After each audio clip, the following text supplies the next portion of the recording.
When there's no more hope is left in me, I can see what comes my way. Hello everyone, welcome to my channel segment Ask Me and I'll try to answer.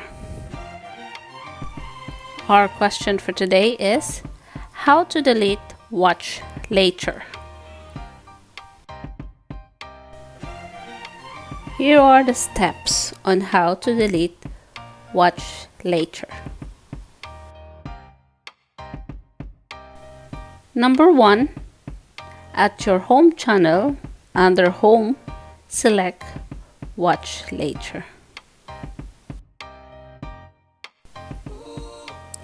Number 2, choose the video you want to delete under watch later. Number 3, click the 3 dots located at the right side of the video.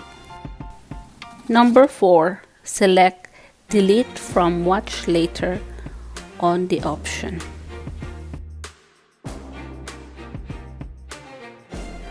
Number 5, repeat the same steps if you want to delete more watch later videos.